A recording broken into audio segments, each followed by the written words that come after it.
karagatan. Ang problema, napakalawak ng babantayan. Pero hindi ito naging balakid para sa task force matatag na binubuo ng ilang lokal na ahensya at pribadong grupo sa Quezon Province. Ang kanilang minamatsagan, ang Inner Lamon Bay at Atimonan Fishport. Sumama ang MGB sa ronda ng grupo at narito ang aming nasaksihan. Napapaligiran ng 17 munisipalidad ang Inner Lamon Bay. Karaniwang hanap buhay ng mga taga rito ay pangingisda. Noong una ay halos lahat ng uri ng isda ang nahuhuli dito. Subalit nang mauso ang iligal na pangingisda, kadalasan isdang galunggong at matang baka na lamang ang nakukuha ng mga mangingisda. Ang talagang gawain nito ay pangalagaan ng ating mga karagatan at maipakita natin na seryoso ang gobyerno sa pagpapatupad ng batas pangisdaan. Hindi tayo titigil hanggat hindi natin nalilinis yung ating mga karagatan. Alas 3 pa lamang ng madaling araw ay nagpapatrolya na ang task force matatag kasama ang grupo ng MGB sa karagatan ng Inner Lamon Bay. Pasado alas 5 ng umaga nang mamataan ang isang bangka na agad namang tinungo ng task force. Naabutan ang bangka na tinatawag na taksay na bago pa lamang inaahon ang kanilang lambat. Kasunod nito ang 4 pang bangkang taksay na huling-huli din sa aktong nangingisda. Sila ay halos nasa 5 kilometro o 4 na kilometro lang mula sa tabi. Ibig sabihin nito, sila ay nasa loob ng 15 kilometro at gumagamit ng isang uri ng pamalakaya na kung tawagin natin aktibong pamalakaya. Aminado ang mga nahuling mangingisda na bawal silang mangisda sa loob ng 15 kilometers na sakop ng municipal waters na nakatakda sa batas. Dahil po alam namin na ito po ay bawal, pero ang amin naman, kami po nagbabaka sakali lamang dahil po wala ibang hanap buhay talaga kami. Pantalang illegal ba yan ay kami na may talagang legal na panghuli ng isda. Pag ito pa nangyayari sa amin, talaga naman walang napupuris yung coral. Kinumpiska ang mga lambat at huling isda ng bawat bangka. Taliwas naman ang kinalabasan ng operasyon ng task force sa bahagi ng Quezon nang hindi katakutan ng mga mangingisda gamit ang bangkang buli-buli ang nagpapatrolyang bangka.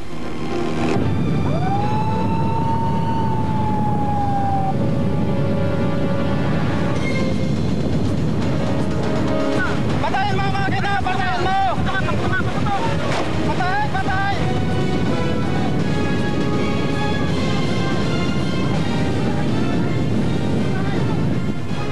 Tigil nyo na! Tigil nyo na! Pinapalaki nyo lang mga kaibigan ng inyong kaso.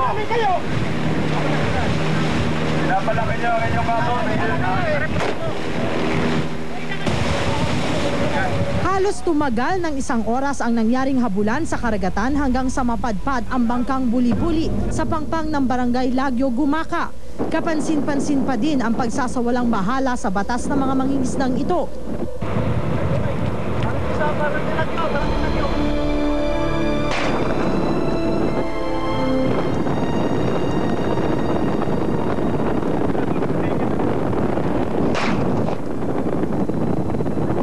Ano pong ginawa niyo lang kanina? Tumakbo lang. Hindi namin mga lakas pagdanog ng makina namin. Hindi namin makina. Kaya kami may nag-aanap po ngayon. Kaso nga lang, marami nagagalit po sa amin na maraming kulit mangingisda na nagagalit. Yung nga raw, sabi buli-buli, bawal daw. Papasalamat sila sa amin at nahuli na yung salot na yan. Dahil yung iba ho? Dahil nga po yung iba pong mangingisda ay talagang naghihikaos na sa dahil nga wala na silang mahuli. Eh yun po sa ilalim. Kinakayod yung mga lupa, putik, mga corals. Lahat-lahat po yun. Kinakayod po nila. Manghuli po rin yung mga pinong isda. Hindi lamang sa karagatan nagsagawa ng panguhuli ang task force. Maging sa Atimonan Fishport ay kumpiskado ang mga huling isda. 33 crates ng styro na may lamang isda na sinasabing huli sa dynamite fishing ang nakumpiska. 6 sa mga ito ay pag-aari ni Nomenya Magtibay ng Bawan, Batangas na nagkakahalaga ng 20,000 piso. Nagpunta pa po kami sa fireplace para umanap ng isda, mapagkitaan.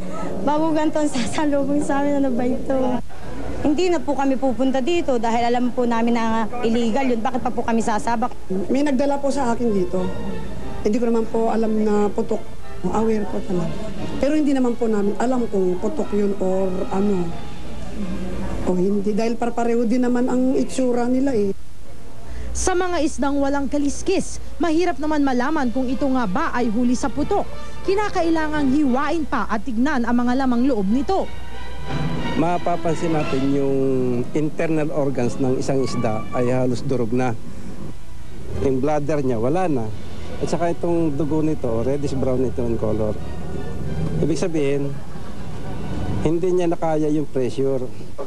Kakasuhan naman ang lahat ng may kinalaman sa illegal na pangingisda. Definitely, mangungulong sila. Kung hindi sila nakakapagdansa, hindi sila lalabas. At yung mga trucks or jeeps na ginagamit, naka-impound. Yung mga magpapaputok, mga bumibili ng huli sa putok, at yung mga konsignasyon, komisyon, ay tumigil na po sa illegal na gawain na ito. Kaya makonsensya naman po kayo, sapagkat ang sinisira po niyo dito ay karagatan. Dahil sa puspusan ng pagpapatupad ng batas sa pangangalaga ng ating yaman dagat, isang barkong MV Cookie mula Masbate ang nasabat sa Dalahican Fishport noong Hulyo at 30. Lulan ang may 500 sako ng white coral sand na pag-aari ni Luz Almares. Pinayagan sila ng provincial government na magkumuha ng pebbles. Mukhang nagkaroon ng discrepancy doon sa kung ano yung nasa permiso at kung ano yung nandoon sa daladala nila. Nito lamang ika-5 ng Agosto, isang warehouse naman sa Barangay Kota ang ni-raid ng Lucena PNP dahil sa sako-sakong corals at white coral sand. We were able to confiscate around 4,000 sacks of assorted corals. It seems na matagal nang ginagamit yung warehouse na yun. I would surmise na matagal nang ginagawa yun.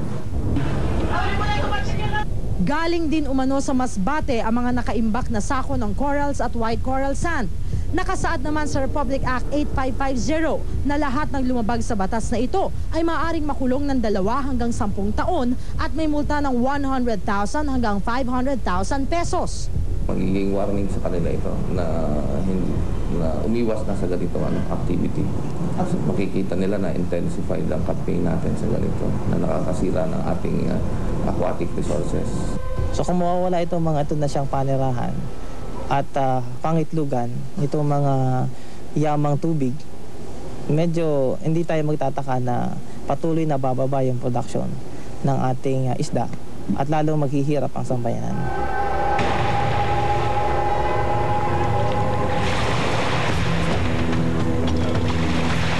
Hindi matatapatan ng anumang kaparusahan ang paglabag sa mga batas laban sa kalikasan at totoong ito'y isang pagnanakaw, ang pagnanakaw ng kabuhayan at kinabukasan ng mga susunod na henerasyon.